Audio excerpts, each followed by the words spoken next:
Pues vamos a retomar este Focus Pyme y Emprendimiento. Ahora contamos con la presencia de Javier Morales, que nos va a hablar de la nueva normativa en inteligencia artificial. Es el jefe del Servicio de Innovación, Informática y Agenda Digital del Ayuntamiento de Alicante. Por favor, Javier, cuando quieras. Muy bien, gracias. Buenos días a todos. Bueno, lo primero, agradecer la invitación a participar en esta jornada y agradecer vuestra asistencia. Creo que me ha tocado la más divertida de todas, el reglamento de inteligencia artificial. Lo que no podemos por el tiempo es hacer un repaso extenso y profundo sobre la normativa, así que nos quedemos con unos cuantos conceptos básicos, me voy a dar por contento. Lo primero, ¿qué es la IA? Esto se lo hemos pedido a ChatGPT para que nos cuente qué es la IA y nos dice que es una rama de la informática que tiene como objetivo la creación de sistemas que son capaces de realizar tareas para las que normalmente se utiliza la inteligencia humana. Pues como puede ser la resolución de problemas, la interpretación del lenguaje natural, la visión electrónica, es decir, todo aquello donde normalmente nosotros nos resulta sencillo realizarlo. Seguimos. La inteligencia artificial es fundamental. Tiene grandísimos beneficios, no solo para las empresas, sino para la sociedad en general. Y tiene resultados positivos en sectores de alto impacto, como puede ser la agricultura, la salud, las estructuras básicas y críticas. Nos puede utilizar en casi todo, nos puede ayudar en casi todo. Pero como toda tecnología, nos encontramos con que tiene una serie de riesgos. Aquí tenemos 10 riesgos básicos de la inteligencia artificial. Sesgo y discriminación. El sesgo y discriminación es inherente al ser humano y existen 3 tipologías de riesgos, o se generan por 3 fuentes diferentes. La primera es la de los datos que le damos a la inteligencia artificial y sus modelos para entrenarlos. Esos datos, como son datos normalmente históricos, llevan un sesgo asociado. La otra fuente del sesgo son los propios sesgos algorítmicos, es decir, ¿quién programa las inteligencias artificiales? Las personas. Como las personas tenemos sesgos inherentes por ser personas, los reflejamos en esos algoritmos de inteligencia artificial. Y por último son los sesgos del usuario. Un usuario, tenemos una inteligencia artificial que no tiene esos sesgos, pero depende de cómo se use, podemos llegar a incurrir en sesgos. El segundo riesgo es la falta de transparencia, la caja negra. Como sabemos, la inteligencia artificial cada vez es más compleja. Si nos ponemos a hablar de redes neuronales profundas, el deep learning, llega a ser verdaderamente complejo saber cómo, en base a unos datos que se le proporcionan, obtiene un resultado. Si ese resultado es incorrecto y es muy complicado saber cómo ha llegado a ese resultado, es difícil corregirlo. Ejemplo claro es una inteligencia artificial que se dedica a la salud. Le llegan todos los datos de un determinado enfermo y nos da un tratamiento incorrecto. Eso es peligrosísimo, ¿verdad? Pues habría que saber cómo ha llegado a ese tratamiento para corregirlo. Tercero, pérdida de empleo y desigualdad económica. Con un ejemplo lo vamos a ver enseguida. Conducción autónoma. Si vamos a la conducción autónoma de camiones, lo que puede ocurrir es que los camioneros vean en riesgo sus puestos de trabajo, por lo tanto su economía. Privacidad y vigilancia. Antes lo comentaba un compañero. Tienen una capacidad de procesamiento brutal, pero brutal. Y pongamos el caso de que tenemos cámaras por toda la ciudad y estamos realizando una vigilancia continua y masiva de todos los ciudadanos. Y realizando con eso incluso puntuaciones ciudadanas. ¿Podemos hacerlo? Pues eso es un riesgo muy grande para la privacidad de la ciudadanía. Uso en armas autónomas. Parece evidente, ¿verdad? Si nos vamos a los drones militares que están navegados por una inteligencia artificial, si además tienen la capacidad de tomar la decisión de atacar, pues es un riesgo brutal. Sexto, manipulación y desinformación. Todos hemos visto el tema de los deepfakes, ¿verdad? Hemos visto como Trump, por ejemplo, estaba cantando la Macarena o lo que queramos.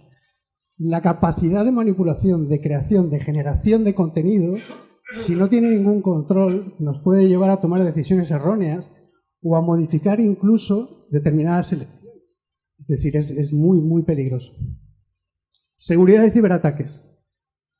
Como todo sistema informático, tiene vulnerabilidades. ¿Qué pasa si ponemos a una IA a llevar una infraestructura crítica, a gestionarla, y tiene vulnerabilidades como cualquier sistema informático? Si se produce un ataque, esas infraestructuras críticas estarían en serio riesgo. Desafíos éticos, dependencia y pérdida de autonomía humana. A ver, ahí nos vamos un poquito más al futuro, pero ya está pasando, ¿eh? Hay gente que cree que lo que dice la inteligencia artificial siempre es perfecto, siempre.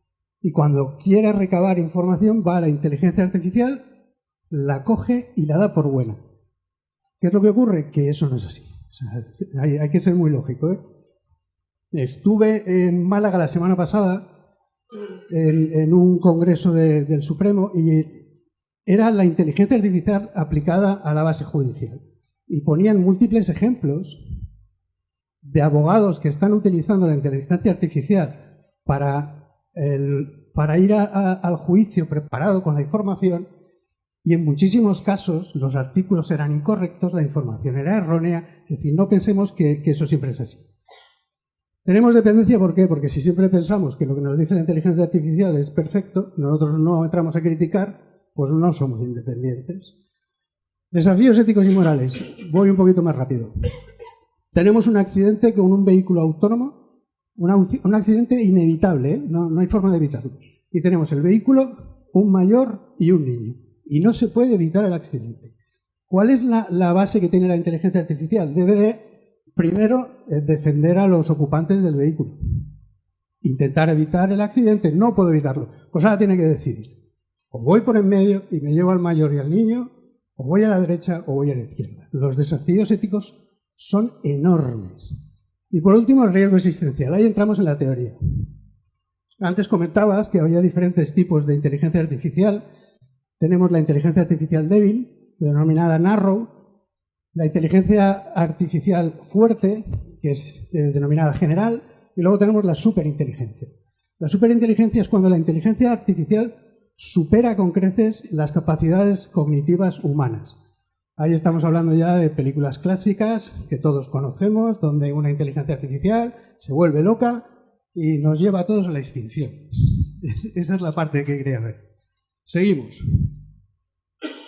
¿Qué ocurre? Que ante este avance de riesgos y de la inteligencia artificial y los riesgos que conoce perfectamente la UE, pues lo que busca es generar o establecer un marco jurídico. Un marco jurídico con dos objetivos fundamentales, ahí los tenéis. Que los sistemas de IA sean seguros y respeten los derechos fundamentales y valores de la Unión Europea. Y el segundo objetivo es estimular la inversión, que ahora hablaremos, porque mucha gente dice, como hemos sacado la normativa ya no vamos a poder innovar. Para nada, eso no es así. Estimular la inversión a través de la seguridad jurídica. Seguridad jurídica es fundamental. En base a estos dos objetivos nace el Reglamento de Inteligencia Artificial. Aprobado el 13 de marzo, publicado el 12 de julio. Es largo, extenso, duro, complejo. Y os lo digo con razón porque me lo he comido enterito. Solo en consideraciones tiene 44 páginas. 44 páginas de consideraciones, definiciones, habla de todo.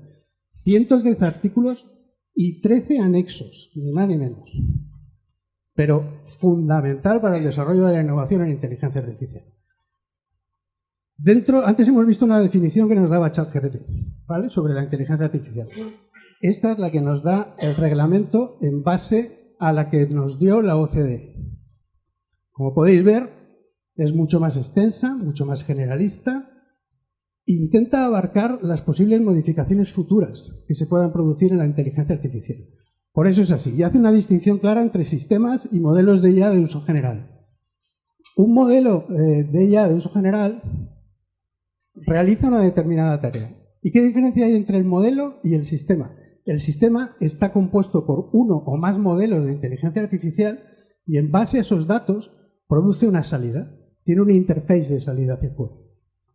Os queda claro, ¿no? Sistema, uno o varios modelos. Esa es la diferencia entre sistema y modelo. Ámbito de aplicación. Básicamente a todo el mundo. Luego veremos alguna que otra excepción, pero básicamente a todo el mundo. Proveedores, tanto establecidos en la UE como fuera de la UE. Responsables del despliegue. Y no penséis que el responsable del despliegue es un señor, una empresa. No. Responsable del despliegue es toda persona física o jurídica que utilice la inteligencia artificial. Ese es el responsable del despliegue. Proveedores y responsables del despliegue que están fuera de la UE. Esto es muy interesante. ¿Por qué? Yo genero un reglamento en la UE para el uso de la inteligencia artificial. Pues nada, me voy a Estados Unidos, me voy a China, que me hagan todo el trabajo de inteligencia artificial allí, como además estamos hablando de la nube de Internet, sin problema, y luego yo aquí recabo todos los datos. No, en el momento en que los datos legales se pasan a un país que no esté integrado en la UE, procesen esa información, saquen los resultados y me los den a mí y yo use esos resultados aquí, tiene que estar dentro del ámbito del reglamento. Ya no lo podemos saltar. Importadores y distribuidores, fabricantes, representantes autorizados y las personas afectadas. ¿Quiénes son? Todos. Todos estamos afectados por la IA. Tenemos que ser conscientes que en el teléfono tenemos IA. Cuando entramos en Internet, la inmensa mayoría de portales que compramos están gestionados por IA. Ahora tenemos un recomendador de vinos que es IA. Es decir, es que esto es así. La IA está en nuestro día a día. Excepciones de aplicación. Como siempre. La primera es la de siempre. Es fines militares, defensa o seguridad nacional. Y es lógico, pero es lo de siempre. Esos están fuera del ámbito de aplicación. Autoridades públicas de terceros países o organizaciones internacionales que colaboren entre ellos para la resolución de asuntos judiciales, asuntos policiales, para la investigación y el desarrollo científico, lo cual es genial. Eso está fuera del ámbito de aplicación. Está fuera mientras estés investigando. En el momento en que esa investigación vaya a ponerse en el mercado, vuelve a entrar dentro del paraguas. Las actividades de investigación, prueba y desarrollo antes de su introducción, como he comentado, pero sí se aplica a pruebas en condiciones reales. Es decir, si queremos hacer pruebas en condiciones reales, antes tenemos que cumplir el reglamento. Para eso, además, el reglamento introduce una cosa que son espacios de prueba, que tiene espacio de prueba seguro, vamos a llamarle así, que tiene cada Estado miembro la obligación de poner al menos uno. ¿Para qué? Para hacer las pruebas, sin que haya riesgo, ¿vale? Eso es fundamental. Responsables del despliegue, que sean personas físicas que utilicen la IA solo con carácter personal, que no lo estén utilizando para fines profesionales. Si esto es así, pues tampoco tiene por qué necesitar cumplir el reglamento. Y algunos sistemas de IA liberados bajo licencia libre y de código abierto. Pero sí que tiene que cumplirlo, aunque sea de código abierto, aquellos sistemas de IA prohibidos o que sean de alto riesgo, que ahora veremos qué significa eso. Vamos rápido. Toda la norma se basa en riesgos, porque la norma se basa en la defensa de los derechos fundamentales de las personas y todos los derechos reflejados en la Carta de la UE. Entonces, si lo que queremos es defender a las personas, vamos a ver qué riesgos genera la IA para las personas. Se basa en riesgo. Riesgo inaceptable no se puede hacer de ninguna manera. Alto riesgo. No pensemos que alto riesgo es que nosotros si utilizamos esa IA estamos en riesgo. No. Alto riesgo es una definición que se utiliza, que ahora veremos un poquito más, para tener claro que puede llegar a afectar a los derechos fundamentales. Riesgo limitado y mínimo riesgo. Vamos a los de riesgo inaceptable. Es decir, no se pueden utilizar, no se pueden usar. Técnicas subliminales manipuladoras o engañosas. Ya hemos visto los deepfakes, hemos hablado sobre ellos. Y cualquier sistema de inteligencia artificial que busque manipular a las personas no se puede utilizar. Explotación de vulnerabilidades de las personas. Las personas tenemos vulnerabilidades, sin parar. Si un sistema de inteligencia artificial que además es capaz de reconocer determinadas emociones y es capaz de saber que una determinada persona está deprimida y utiliza eso para poder influir en las conductas de esa persona, pues absolutamente prohibido. Clasificación de personas mediante puntuación ciudadana, lo comentábamos antes. Un ayuntamiento muy malo, no es el de Alicante en ningún caso, se le ocurre hacer un seguimiento completo de todas las personas. y darle puntuaciones a esas personas según su comportamiento. Absolutamente prohibido, eso es una locura. Bases de datos, predicción de potencialidad criminal. En la UE no, ¿vale? Pero en Estados Unidos sí, está el sistema Compass. El sistema Compass lo utilizan, es una inteligencia artificial que se utiliza para predecir si una determinada persona va a incumplir o no su libertad condicional. También está el sistema HARP en Reino Unido y hay otros en Canadá, o sea, los anglosajones suelen ir bastante libre por ahí. En la UE no, no se puede utilizar. Bases de datos mediante reconocimiento facial masivo, prohibido. Bajo vemos la identificación biométrica en tiempo real en lugares públicos con fines policiales. Prohibido, con excepciones. Porque ambos son lo mismo al final. Para un fin o para otro. Pero está prohibido hasta cierto punto. Porque si yo como policía dispongo de las herramientas y una IA para poder hacer una búsqueda de un determinado criminal, eso sí se me permite. Si en ese momento estoy haciendo una búsqueda de un criminal que acaba de cometer un acto aquí y sabemos que va caminando podemos hacer esa búsqueda. También por tema de terrorismo y seguridad nacional. Inferencia de emociones en centros educativos o de trabajo. Es lo que estábamos hablando. No sé si habéis oído alguna vez lo de las empresas estadounidenses que cuando entraban, una IA les decía: te veo triste, deberías de estar más contento, y le hacía recomendaciones y le ponía música. Prohibido. Es decir, nadie puede inferir lo que yo estoy sintiendo, aunque sí se pueda, tecnológicamente hablando. La categorización biométrica para inferir datos de categorías especiales entramos en lo mismo. Es decir, si yo utilizo la categorización para saber que una determinada persona es de una determinada etnia o es de una determinada religión o tiene una determinada orientación sexual, todo esto dentro de las categorías especiales. Eso está prohibido. Perdón. Alto riesgo. Habíamos dicho que estaba el riesgo inaceptable y ahora el alto riesgo. El alto riesgo, ya os digo que no es que nos genere un riesgo a nosotros, es para los derechos fundamentales. Y son aquellos que tienen un impacto adverso en la seguridad de las personas o en sus derechos fundamentales. Y lo que se hace es reforzar la seguridad. Vamos a reforzar la seguridad para que esos riesgos no nos afecten. Se hace sobre todo en productos regulados. ¿Qué son productos regulados? Pues productos regulados cuando una IA se utiliza como soporte de seguridad para un determinado producto o la propia IA es un producto regulado.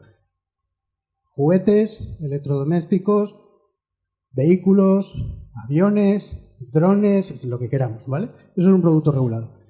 Y ámbitos de especial relevancia o sensibles. Dentro de los ámbitos de especial relevancia o sensibles, lo que hacen es, dentro del anexo 3, una categorización.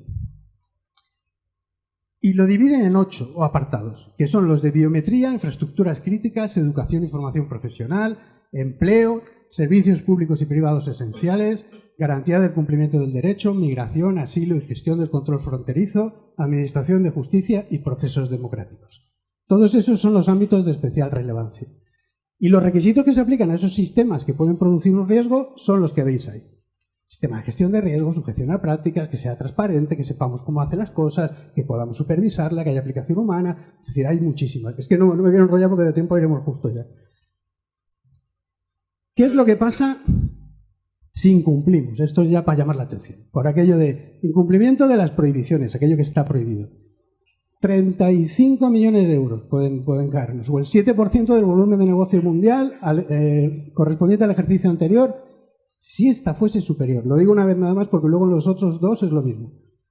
15 millones por incumplimiento de las obligaciones. Tenemos una serie de obligaciones con los de alto riesgo que debemos de cumplir. Si no las cumplimos, 15 millones o el 3%. Y este me encanta. Es el de presentación de información inexacta, incompleta o engañosa a las autoridades competentes que nos lo requieran. Esto es lo de siempre. Ya entramos otra vez en los problemas de si la información que yo te estoy dando sobre un sistema de una complejidad enorme, tú eres capaz de saber si es inexacto. La formación a las autoridades que van a tener que gestionar todo este reglamento va a ser fundamental. La formación vuestra, que vais a ser lo que en el futuro vais a tener que hacerlo, es fundamental. Entrada en vigor, porque esto se aprobó el 2 de agosto, o sea, entró en vigor el 2 de agosto de este año. Lo cual no quiere decir que ya sea de activación de aplicación directa. No se aplica hasta el 2 de agosto del 2026. ¿Por qué? Bueno, pues algo muy sencillo. Es imposible regularlo todo dentro de un reglamento. Imposible. Entonces, ahora mismo lo que se está haciendo es un desarrollo normativo para... Hay mucha parte del reglamento que queda en el aire. No queda claro, no queda definido. Entonces lo tienen que definir. Y se están haciendo ahora todos los trabajos de definición. Seguimos. No es aplicable hasta el 2 de agosto del 26, salvo una serie de cositas, que son las disposiciones generales y las prácticas prohibidas, que eso es el 2 de febrero del 25. En cuanto a autoridades notificantes y organismos notificados. Esto me lo he tenido que apuntar por aquí porque no me acuerdo de memoria. Yo soy un desastre para eso. Os lo digo, nosotros, nuestra autoridad nacional competente es la ESIA, la Agencia Española de Supervisión de la IA. ¿Vale? Esa es la nuestra. Esas sí que van a partir del 2 de agosto del 25. Y en cuanto a los sistemas de alto riesgo y las obligaciones, son aplicables a los 3 años, que es el 2 de agosto de 2027. Como os digo, hay cosas que son curiosas dentro del reglamento. Por ejemplo, obliga al marcado CE. Vale. Esto a mí me parece fundamental. ¿Por qué? Porque ¿quién sabe que está interactuando con una inteligencia artificial? A veces es muy complicado. O saber que un determinado vídeo lo ha generado una inteligencia artificial. O un texto. Hay veces que no lo sabemos. Entonces obligan al marcado CE, tanto físico como digital, para que seamos conscientes. Pero teniendo en cuenta que no tiene que interactuar de manera negativa, por ejemplo, en las obras de arte. Si una inteligencia artificial genera una obra de arte que se quiere exponer, no le vamos a poner un marcado CE para tapar la mitad de la obra. Entonces va dentro de los datos internos del sistema y queda marcado de otra manera. ¿Vale? Pero me parece fundamental. Lo que hemos comentado del espacio de pruebas. El espacio de pruebas para la innovación es seguridad, es transparencia, es lo que deben de hacer. Seguimos. Convenio marco, como digo, hay que desarrollar. La normativa está desarrollándose. Este se firmó el 5 de septiembre, o sea, hace unos días. Y es un convenio marco que estábamos hablando, vale, qué bien, ¿no? Nosotros tenemos en la Unión Europea una normativa de obligado cumplimiento que no tiene que cumplir el resto de países del mundo. Esto no puede ser. Para eso se genera el convenio marco. Se genera para que se vayan adheriendo a ese convenio cuantos más países mejor. Y se han adherido muchos. Veis en las negociaciones se realizaron por aparte de la UE y los estados del Consejo de Europa, por la Santa Sede de Estados Unidos, Canadá, México, Japón, Israel, Australia, Argentina. Es decir, se está metiendo muchísimos países. ¿Por qué? Porque lo que buscan es que haya un enfoque común que garantice los derechos, ya no solo de los ciudadanos de la Unión Europea, sino de todo el planeta. ¿Vale? Además de esto, estaba leyendo esta misma mañana, por eso lo tengo también apuntado por aquí, que se está generando, antes de abril del año que viene tiene que estar, los códigos de buenas prácticas en la IA generativa. Y para eso tenemos a Núria Oliver, que sabéis que es un orgullo para España y para la Comunidad Valenciana, porque es un referente mundial de inteligencia artificial y va a liderar uno de los grupos de trabajo de este código de buenas prácticas. Como veis, van a seguir evolucionando. A ver, mi experiencia, muy rápido, mi experiencia personal. Nosotros en el Ayuntamiento de Alicante tenemos una inteligencia artificial, se llama el 21, también se la conoce por Ali, que es la parte del frontend, la parte que veis vosotros. Esa inteligencia artificial se generó con mucho cuidado, intentando que las respuestas fueran éticas, responsables, inclusivas. Es un proyecto que se generó para reducir la brecha digital, facilitar el acceso a las personas con capacidades especiales, y estamos extremadamente orgullosos y contentos. ¿Por qué? Porque el feedback de la ciudadanía es muy bueno, porque les está facilitando las cosas. ¿Qué haces ella? Te ayuda a navegar por todos los portales del ayuntamiento y además te asiste en la tramitación electrónica. Tenemos aquí un compañero que participó activamente, era de la adjudicataria donde se desarrolló este sistema. Ese proyecto se promueve por nosotros, se financia por el IBACE+I, la compra pública innovadora. Hicimos una consulta preliminar al mercado con unos resultados espectaculares y a partir de ese momento hicimos licitación, adjudicación y para adelante. Se financió con el PRTR que habéis oído antes, el Plan de Recuperación, Transformación y Resiliencia. ¿Vale? O sea, estaba absolutamente financiado, apoyado y guiado por IBACE+I, Con lo cual es un orgullo que en la Comunidad Valenciana se desarrollen sistemas como este. Y por mi parte, nada más. Gracias por vuestra atención.